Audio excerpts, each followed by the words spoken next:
아멘. 귀한 찬양 감사합니다. 누가복음 15장에는 세 가지 비유의 말씀이 있습니다. 이 세 가지 비유의 공통적인 주제는 잃은 것을 찾은 것에 대한 기쁨입니다. 세 가지 비유를 통해서 예수님께서 들려주시고자 한 것은 잃어버린 영혼을 찾는 주님의 마음입니다. 그러나 오늘 저는 어버이 주일을 맞아서 누가복음 세 가지 비유 중에 마지막 비유인 탕자의 비유 이야기를 통해서 어버이의 마음에 대한 이야기를 좀 하려고 합니다. 예수님께서 돌아온 탕자 비유를 통해 말씀하시고 하자 했던 그것이 돌아온 탕자를 맞이하는 아버지의 마음이었습니다. 두 아들이 있었습니다. 큰아들은 성실하고 순종적입니다. 작은 아들은 놀기 좋아하는 망나니입니다. 아버지는 늘 둘째 아들 때문에 마음을 졸입니다. 언제 철이 들지, 언제 사람이 될지 늘 걱정입니다. 그러던 어느 날 걱정하던 일이 일어났습니다. 아들이 찾아와서 자기에게 줄 몫의 유산을 지금 달라고 떼를 쓰는 것입니다. 당시 사회나 지금 사회나 기본적으로 유산이라는 것은 부모가 돌아가신 후에 받는 것입니다. 특별히 당시 유대 사회는 부모가 살아 계실 때 유산을 요구하는 것은 있을 수 없는 일이었다고 합니다. 그런데 아직 아버지가 건강하게 살아계신데도 이 작은 아들은 자기 몫의 유산을 달라고 아버지에게 조르고 있는 것입니다. 막대 먹은 아들입니다. 그러나 자식이기는 부모가 없다고 어쩔 수 없이 둘째 아들의 몫의 유산을 그에게 나누어 줍니다. 그러자 몇 날이 못 되어 그것을 다 처분해서 그가 먼 나라로 떠나고 맙니다. 오늘 식으로 말하면 부모님 유산을 다 정리해서 외국으로 이민 간 것입니다. 부모님 생각은 안중에도 없습니다. 자신이 그렇게 떠나고 나면 부모님 마음이 어떨지는 생각하지 않습니다. 그래서 망난입니다. 대부분의 자녀들은 그러나 다 둘째 아들 아닙니까? 저와 여러분들도 좀 정도의 차이는 있지만 다 둘째 아들 같은 모습들이 우리 속에 가득 차 있습니다. 부모님의 마음을 헤아려 보기보다 자기 생각이 늘 중요합니다. 부모가 마치 자기 원하는 것을 해주기 위해서 존재하는 사람인 것처럼 생각합니다. 그래서 부모가 자기 원하는 것을 해주면 당연한 것처럼 여기고 자기가 원하는 것을 해주지 않으면 부모의 마음 따위는 생각지 않고 부모의 마음을 아프게 하고 부모에게 상처 주는 말과 행동을 스스럼 없이 합니다. 이것은 나이가 어린 자식이나 나이가 든 자식이나 별반 차이가 없습니다. 그런데도 부모는 늘 죄인입니다. 자식이 잘못한 것처럼 자식이 잘못했는데도 자신이 잘못한 것처럼 말하고 행동합니다. 그것은 진짜 잘못해서 죄인이어서가 아니라 자녀에게 더 좋은 것, 더 해주지 못한 것에 대한 아쉬움 때문입니다. 이런 부모의 마음을 자식들이 잘 모릅니다. 효도의 출발점은 부모의 마음을 아는 것입니다. 부모의 마음을 헤아리지 못하고 부모의 마음을 아프게 하는 것이 불효 중에 불효입니다. 부모의 마음을 살피고 부모의 마음을 헤아릴 줄 아는 자녀가 되기를 바랍니다. 하늘에 계신 아버지 하나님께도 그렇고 땅에 계신 부모의 마음도 헤아릴 줄 알아야 됩니다. 그렇지 않아도 문제가 많았던 아들이 큰 돈이 손에 들어오자 그 돈을 허랑방탕하게 다 탕진해 버립니다. 엎친 데 덮친 격으로 그가 살던 땅에 흉년이 들어서 굶어 죽게 생겼습니다. 그제서 거지꼴이 된 아들은 염치불고하고 아버지 집으로 돌아오려는 생각을 하게 됩니다. 그런데 이 아들이 집으로 돌아왔을 때 맞이하는 아버지의 모습이 감동적입니다.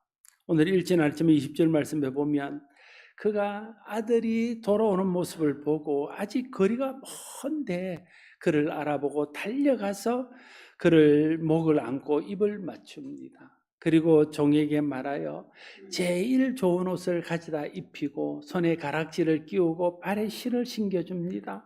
그리고는 살찐 송아지를 잡으라고 말하고 동네 사람들을 청해서 잔치를 베풉니다. 아들은 아버지 생각하지 않고 아버지 마음에 큰 상처를 입히고 떠났지만 아버지의 마음은 여전히 그 아들을 향해 있는 것을 알 수 있습니다. 아들이 돌아오자 지난날 속세인 것은 벌써 까맣게 잊어버렸습니다. 아버지를 버리고 집을 나가 재산을 탕진하고 왔다는 생각은 하지도 못합니다. 그저 아버지께 돌아온 아들이 고마울 따름입니다. 다시 아들을 볼 수 있다는 것이 감사할 뿐입니다. 아들을 다시 곁에 둘 수 있다는 것으로 행복하고 기쁩니다. 이것이 아버지의 마음입니다.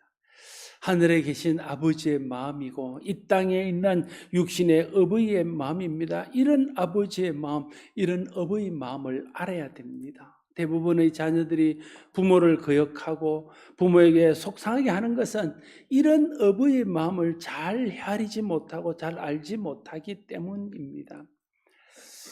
마다들이 밭에 일을 나갔다가 돌아오는 길에 자기 집에서 잔치하는 소리를 듣습니다. 무슨 일인가 하여 종을 불러서 물어봅니다.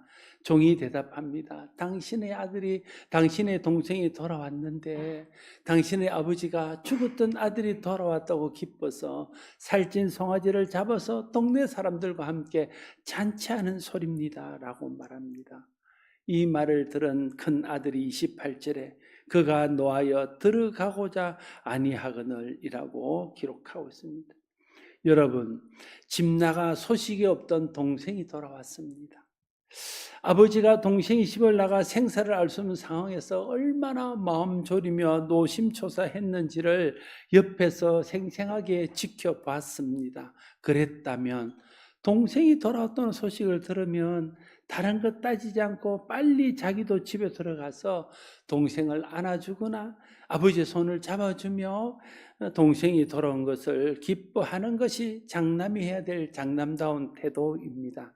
그런데 생사를 알 수 없던 동생이 살아 돌아왔는데 아버지가 그렇게 기다리던 동생이 돌아왔는데 그래서 아버지는 기뻐서 잔치를 베풀었는데 하물며 종들과 이웃들도 다 와서 그 동생 돌아온 것을 축하하고 기뻐하고 있는데 장남 혼자 집에 돌아오지 않고 삐져서 밖에 있는 것입니다. 장남이라면 아버지의 마음을 조금이라도 헤아리고 조금이라도 아는 아들이라면 그렇게 아버지가 기다리던 동생이 돌아왔다는 소식을 들으면 들어가서 그 동생을 맞이하는 것이 아버지의 마음을 편안하게 해드리는 것입니다. 효도하는 것입니다. 그러나 그는 그렇게 하지 않습니다. 집에 들어오지 않고 화를 냅니다. 아버지의 마음을 불편하게, 아버지의 마음을 아프게 해드립니다. 동생이 괘씸해도 아버지가 하는 일이 좀 못마땅해도 우선은 아버지의 마음을 아는 아들이라면 삐져서 집에 들어오지 않는 것 같은 이런 행동은 하지 말아야 했습니다. 아버지의 마음을 모르는 것은 둘째 아들뿐 아니라 큰아들도 마찬가지라는 생각을 하게 됩니다. 큰아들이 아버지의 마음을 몰라줘도 아들의 마음에 상처가 날까 하여 그 아들을 달래러 나가는 것은 아버지 쪽입니다. 자신은 상처를 받아도 자식에게는 상처를 받게 하고 싶지 않은 것이 모든 부모의 마음 아니겠습니까? 성경은 부모를 공경하고 부모에게 순종하라고 가르칩니다. 이런 부모의 마음을 알면 어떻게 부모를 공경하지 않겠습니까? 이런 부모의 마음을 헤아린다면 어떻게 부모에게 순종하지 않겠습니까? 그런 부모의 마음을 모르기에, 그런 부모의 마음을 헤아리지 못하기에 부모를 공경하지 않고 부모에게 순종하지 않는 것일 것입니다. 마지가 화가 나서 집에 들어오지 않는다는 소식을 듣고 아버지가 나가서 마지를 달랩니다. 동생이 왔다. 가서 같이 기뻐해 주자. 동생이 죽었던 동생, 잃었던 동생, 생사를 모르던 동생이 왔는데 네가 여기서 이러고 있으면 되겠나? 동네 사람들도 다 와서 기뻐하고 종들도 와서 다 기뻐하는데 형이 돼서 이렇게 해서 되겠나? 가자. 들어가서 동생 돌아온 거 기뻐하자. 그렇게 달랩니다. 그렇지만 맏아들은 그 아버지의 말을 듣지 않고 자기의 섭섭함만 쏟아냅니다. 29절 30절 말씀. 아버지께 대답하여 이르되 내가 여러 해 아버지를 섬겨 명을 어기며 내게는 염소 새끼라도 주어 나와 내 벗을 즐기게 하신 일이 없더니 아버지의 살림을 창녀들과 함께 삼켜버린 이 아들이 돌아오며 이를 위하여 살찐 송아지를 잡으셨나이다.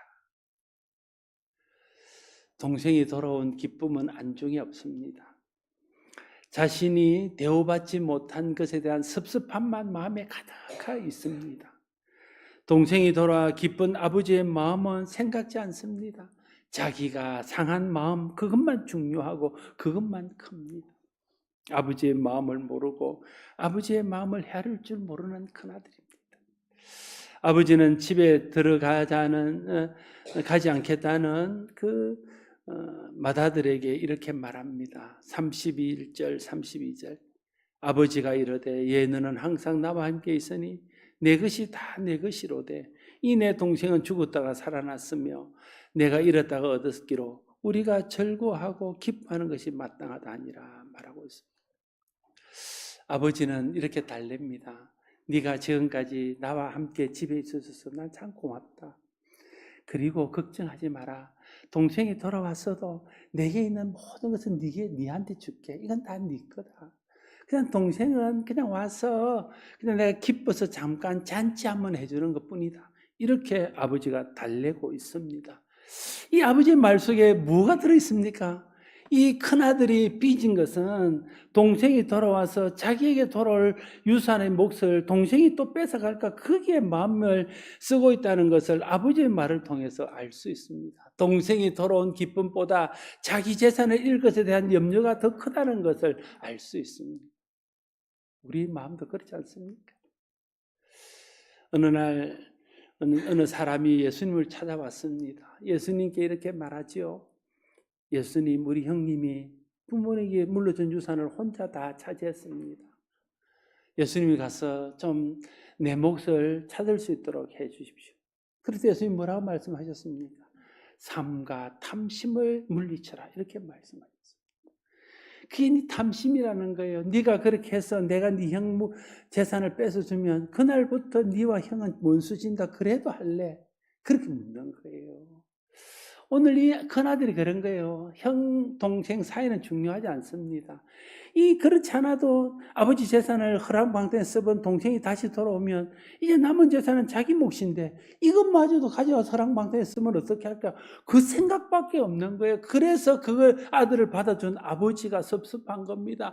그 아들을 받아준 아버지가 괘씸한 겁니다. 그래서 집에 안 들어가고 삐져서 밖에 있는 것입니다.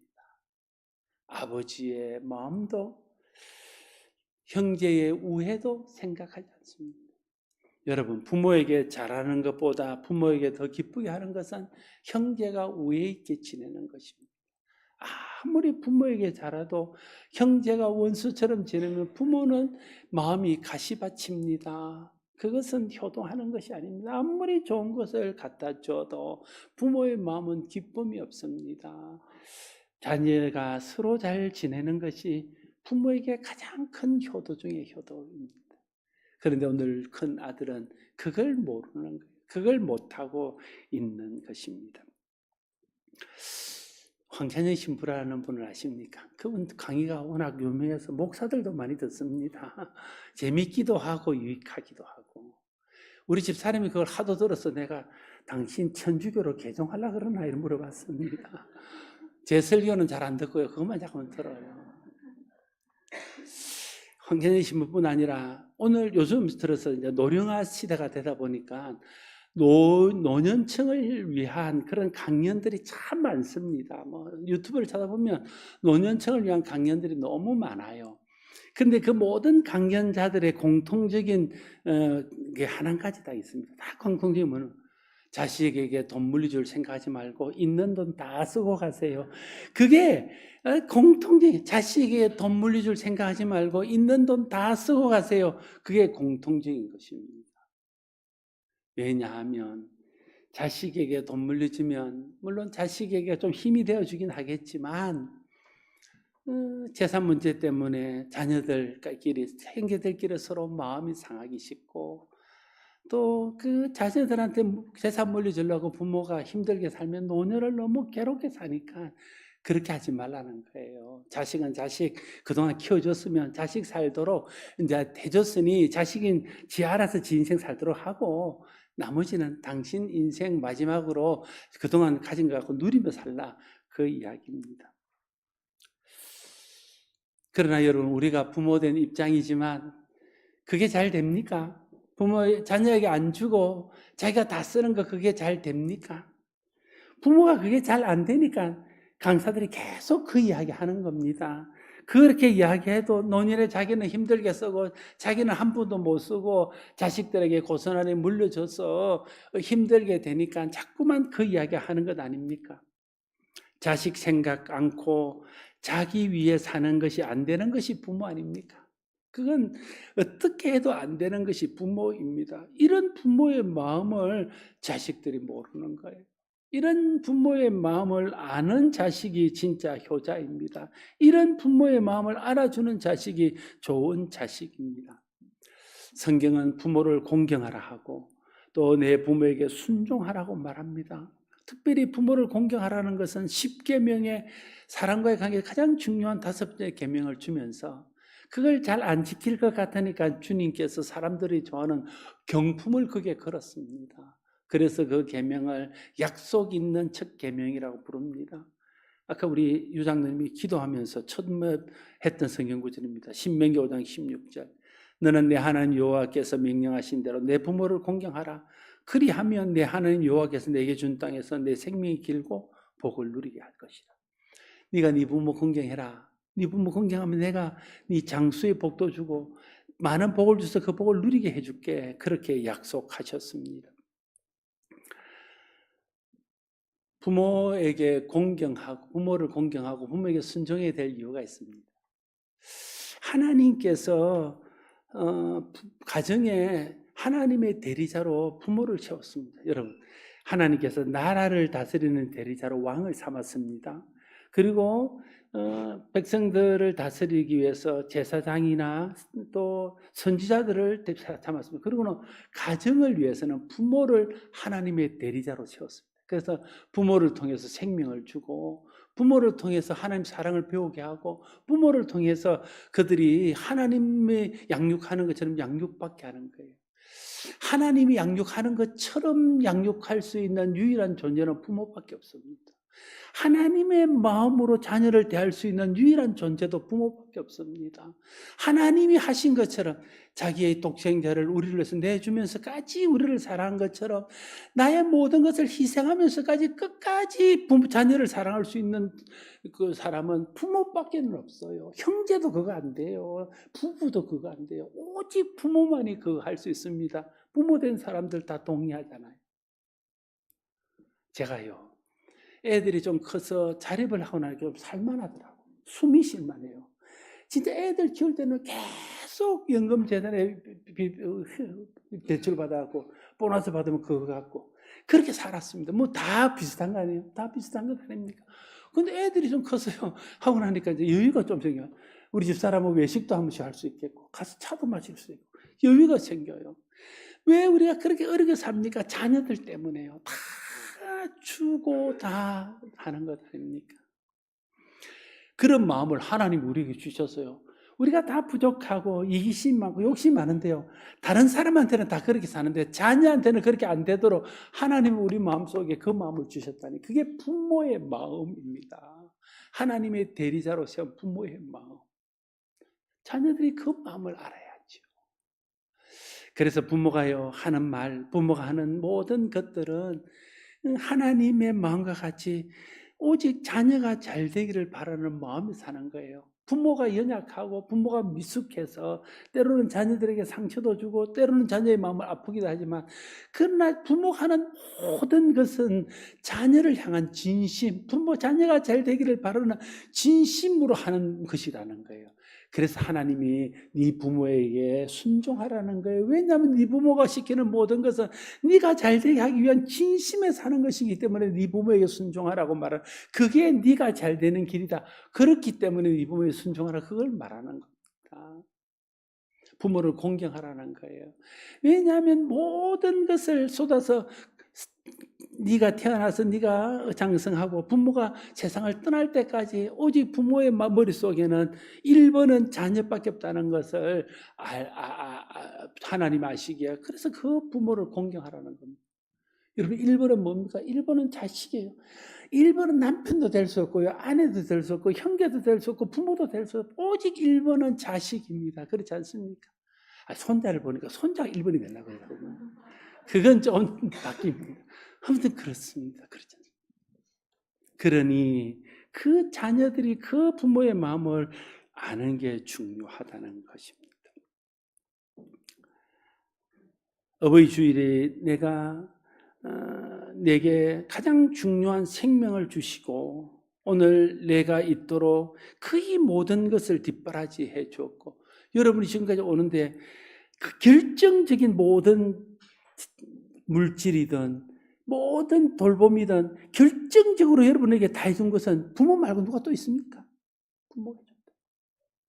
그러면 결국은 아무리 황창희 신부가 자기 것 자식 주지 말고 다 쓰고 가라 해도 결국은 남겨서 자녀 주고 하는 게 모든 부모들 아닙니까? 그게 우리의 부모입니다. 그 부모님의 마음을 알아주는 것이 효도의 출발점이고, 그 부모님의 마음을 알아주는 것이 너무나 당연한 것입니다. 그래서 효도는 너무나 당연한 것입니다. 요새 어버이날 되니까요, 꽃다발 대신 돈다발을 줍디다. 또 어버이날 되니까 뭐 이상한 이벤트를 해서 총에서 돈이 나오게 해줍디다. 물론 우리가 돈을 다 좋아하니까 그렇게 하니까 잠깐은 좋습니다. 그러나 여러분, 어버이날 아무리 돈으로 꽃다발을 만들어 준다 할지라도 부모의 마음을 몰라주고 부모의 마음을 기쁘게 해주지 못하고 부모의 마음을 힘들게 한다면 그게 무슨 효도이겠습니까? 설령 좋은 선물을 해드리지 못해도 어버이의 마음을 알고 따뜻한 말 한마디라도 감사의 마음을 진심으로 전하고 부모의 마음을 살펴서 부모의 마음을 편하게 해드리려고 하는 것이 진정한 효도가 아니겠습니까? 부모님 살아계실 때 잘 해드리십시오. 돌아가시고 나니까 후회는 남는 것이 없습니다. 부모님이 계시지 않더라도 부모님의 뜻을 생각하세요. 부모님이 남기신 뜻은 내가 형제들 간에 서로 우애하게 잘 지내는 걸 겁니다. 형제들 간에 잘 우애하게 지내는 것이 늦게나마 천국에 계신 부모에게 효도하는 길임을 알아야 할 것입니다.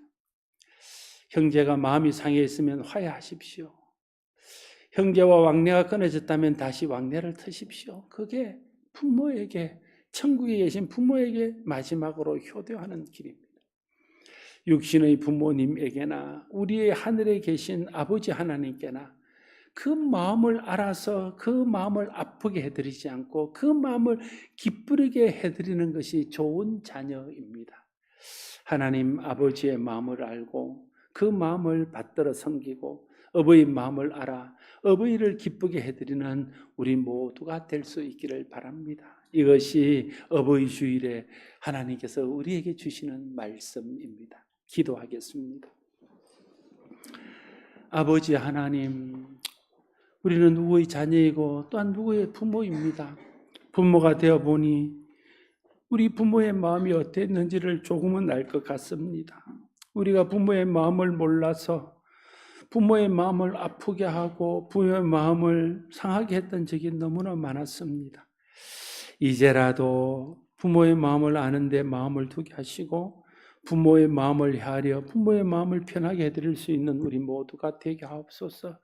하늘 아버지의 마음을 헤아려 하늘 아버지의 마음을 따라서 살게 하시고 이 땅에 어버이 마음을 헤아려 어버이 마음에 합당한 삶을 사는 우리 모두가 되게 하옵소서.